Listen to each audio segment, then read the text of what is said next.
स्नेनिल art of teaching या चॅनलवरती आपल्या सर्वांचं स्वागत आहे. विद्यार्थी मित्रांनो, पवित्र पोर्टलच्या भरतीच्या संदर्भानं हा व्हिडिओ बनवतो आहे, इन्फॉर्मेशन देतो आहे. आपल्या सर्वांना माहिती आहे की जागा या अपलोड झालेल्या आहेत आणि त्यात 22,000 प्लस जागा या भरतीमध्ये येणार आहेत. म्हणजे ही बंपर भरती आहे. विद्यार्थ्यांना उत्कंठा लागलेली आहे की कधी कधी प्राधान्यक्रम सुरू होतात आणि प्राधान्यक्रम मला देता येणार आहे. मला किती शाळा येतात, मला खासगी किती येतात, मला जिल्हा परिषदला किती येतात, लवकर प्राधान्यक्रम येऊन लवकर मला शाळा मिळावी आणि लवकर मला काय मिळावं, शाळा मिळाल्यानंतर मला ऑर्डर मिळावी, असं प्रत्येक विद्यार्थ्याला वाटत आहे. आता 22,000 जागा म्हटल्यानंतर वेगवेगळ्या युट्यूब चॅनलच्या माध्यमातून आपल्या सर्वांना स्कोर आपल्याला सर्वांना समजत आहे, परंतु त्यात परफेक्ट स्कोर कोणीच देत नाही आहे. आणि जो स्कोर दिला जातो किंवा स्कोर सांगितला जातो किंवा कट ऑफ सांगितला जातो, हा जो कट ऑफ आहे, हा कट ऑफ कशाच्या संदर्भाने सांगितला जातो, तर हा 2019, 2022 आणि 2000 आता जी काही 26 चालू आहे ते, आणि 22,000 जागा यात वेगवेगळ्या कॅटेगरीचा वेगवेगळा कट ऑफ मात्र आपल्याला सांगितला जात आहे. विद्यार्थी मित्रांनो, मी वारंवार सांगतो आहे की स्पर्धा ही अत्यंत कमी आहे इतर जागींच्या तुलनेत, इतर पदभरतींच्या तुलनेत. कारण जर 22,000 जागा आणि 1,00,000 फक्त 78,000 80,000 विद्यार्थी या ठिकाणी आहेत, त्यात 1,00,000च्या आत जे विद्यार्थी आहेत ते 100 मार्क्स असणारे आहेत आणि बाकी सर्व विद्यार्थी हे 100 पेक्षा जास्त गुणांना असणारे आहेत. मग आपल्याला संधी कधी मिळणार आहे, सेफ स्कोर कोणता आहे आपला, हा एक अंदाज आपल्याला सांगता येणार आहे. दरवर्षी वेगवेगळ्या कॅटेगरीचा हा वेगवेगळा कट ऑफ लागत असतो, पण काही कॅटेगरी ज्या आहेत त्या कॅटेगरीचा कट ऑफ हा खाली येत असतो. आणि त्या समांतर आरक्षणाच्या बाबतीतला सुद्धा मी तुम्हाला सांगतोय, समांतर आरक्षण सुद्धा खाली येत असतो. समांतर आरक्षणामध्ये विद्यार्थ्यांना एक धोकादायक एक निर्णय या ठिकाणी आलेला आहे, कालचाच निर्णय आहे.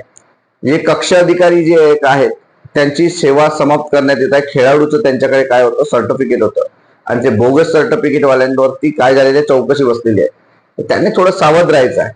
14 मे नंतरचे जर तुमचे सर्टिफिकेट असेल तर नक्कीच कुठे ना कुठेतरी प्रॉब्लेम तुम्हाला येईल, हे सुद्धा मी तुम्हाला सांगतो आहे. आता सेफ स्कोर काय आहे किंवा कट ऑफच्या संदर्भात काय आहे, तर आपल्याला 130 अबोव हा ओपनचा कट ऑफ असणार आहे 22,000च्या जागेत. कारण पेसा नॉन पेसातल्या जागा ही ओपन कॅटेगरीला कन्वर्ट झालेल्या आहेत, त्यांना मिळणार आहेत. आणि मी गेली 2 ते 3 दिवस एसटी प्रवर्गाच्या संदर्भात जो व्हिडिओ बनवलेला आहे त्याचा मुद्दा सुद्धा तोच आहे. कारण नॉन पेसातल्या जागा ज्या आहेत त्या एसटी प्रवर्गाला मिळता इतर विद्यार्थी आहेत त्यांना त्या मिळत आहेत आणि त्यामुळं या एसटी विद्यार्थ्याचं नुकसान होतच आहे, परंतु ओपन विद्यार्थ्यांना फायदा होत आहे. म्हणजे ओपन विद्यार्थ्यांचा जो कट ऑफ आहे हा 130 पर्यंत असणार आहे. संपूर्ण जिल्हा परिषदच्या संदर्भात मी तुम्हाला सांगतोय. खासगी आणि बाकी जे आहे तो कमी येईलच वेगवेगळ्या पद्धतीने. आता राहिला आपला ओबीसी बांधव. ओबीसी बांधवचा सुद्धा कट ऑफ याच रेंजचा असणार आहे, कारण ओबीसी, ओपन, एससी हे सेमच कट ऑफ असतात. फक्त एससी मध्ये 2 ते 3 मार्काचा फरक असतो किंवा 5 मार्काचा फरक. आणि यामध्येच जे एसटी बांधव आहे त्यांचा 10 ते 15 मार्काचा फरक आपल्याला पाहायला मिळतो. जे एनटी, व्हीजीएनटी, एसबीसी, ईडब्ल्यूएस, एससीबीसी यांचाही कट ऑफ सेमच असतो. विद्यार्थी मित्रांनो, यात जर आला तर एनटीबी, एनटीसीचा कट ऑफ जर आला तर तो 2 ते 4 मार्काने खाली येऊ शकतात, नाही तर सर्वांचा कट ऑफ हा सेमच असतो. फक्त एकच प्रवर्ग जसा आहे जो खाली येऊ शकते, तो म्हणजे एसटी. त्यामुळं 130चा कट ऑफ आपल्याला सेफ स्कोर मध्ये आपल्याला पकडायचा आहे. ज्यांना 130 अबो आहेत त्यांनी सेफ स्कोर म्हणून आपल्याला आपल्या पद्धतीनं त्या ठिकाणी आपल्याला अभ्यास करायचा आहे. नंतर अभ्यास कशाला करायचा आहे आपल्याला, आतापर्यंत आपण अभ्यास केला, आता आपल्याला जागेचा अभ्यास करायचा, आपल्याला आपल्या जिल्ह्याचा अभ्यास करायचा, आपल्या जिल्ह्यामधल्या ऍव्हरेज जागा पाहिजे आहेत, जवळच्या जिल्ह्यामध्ये ऍव्हरेजली जागा पाहिजे आहेत. आणि त्यानुसार तुमचं माध्यम काय, तुमचं एज्युकेशन काय, तुमची पात्रता काय, नंतर तुमचा टेटचा स्कोर काय, या सर्व बाबींचा तुम्हाला विचार करावा लागेल, अभ्यास करावा लागेल. प्राधान्यक्रम जसे तुम्हाला मिळत आहेत तसेच तुम्हाला प्रिंट आउट काढावं लागेल. प्रिंट आउट काढून तुम्हाला 1 ते 2 माणसाचं मार्गदर्शन घ्यावं लागेल. ज्यांच्याकडे पैसे आहेत त्यांनी पैसेवाल्यांच्या बॅचा तुम्ही लावू शकता आणि त्या ठिकाणी पैसे देऊन एक नाही जमलं तर दुसरी बॅच लावा, दुसरी नाही तर तिसरी बॅच लावा, तुम्ही नाही तर 3ही बॅच लावा. 3 ते 4 बॅच जे काही पैसेवाले लोक आहेत ज्यांना तुमच्या भावनांशी खेळ करून पैसे कमवण्याचे धंदे लावले आहेत त्या विद्यार्थ्यांनी सुद्धा त्याचं ते तुम्ही खर्च करू शकता पैसे. तर ते स्वतः तुम्ही तो विचार करू शकता. आणि तुम्हाला मी वारंवार सांगतोय, तुम्हीच तुमच्या जीवनाचे शिल्पकार आहे. टेटचे मार्क्स तुम्ही मिळवले, आता जागा संदर्भातील जे मार्क्स मिळवून आता जी काही तुमचा नोकरी आहे ती नोकरी मिळवण्यासाठी प्राधान्यक्रम अत्यंत महत्वाचा आहे. तर ते प्राधान्यक्रम देण्यासाठी सुद्धा तुम्हीच तुमच्या जीवनाचे शिल्पकार आहे. त्यानुसार तुम्ही अभ्यास करा. जिल्हा परिषदला जायचं आहे त्यांनी जिल्हा परिषदची प्रिफरन्स टाका. ज्यांना शहरात राहायचं आहे त्यांनी नफा मनपाचे टाका, ज्यांना शहरात राहता येणार आहे.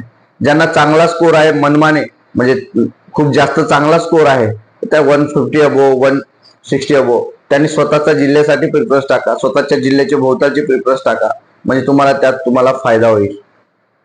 नंतर पती पत्नीवाले जे आहेत ज्यांनी टेटचा स्कोर चांगला आहे, जे शिक्षण सेवक आहेत, सेवा जोड तो होणारच आहे, त्या विद्यार्थ्यांनी सुद्धा तुम्ही तुमच्या गावाकडे जाण्यासाठी तुमचा जर स्कोर असेल तर नक्कीच तुम्ही ते टाकू शकता. अन्यथा जिथे नोकरी आहे सध्या तिथेही तुम्ही राहू शकता. परंतु हे विद्यार्थी यासाठी तिकडे गावाकडे जात आहेत की किंवा परीक्षा दिल्या आहेत, त्यांना एक मुद्दा असा की त्यांचे जे काही ऑर्डर आहे त्या ऑर्डरवरती जिल्हा सोडून जाता येणार नाही असं स्पष्ट त्या ठिकाणी उल्लेख केला आहे.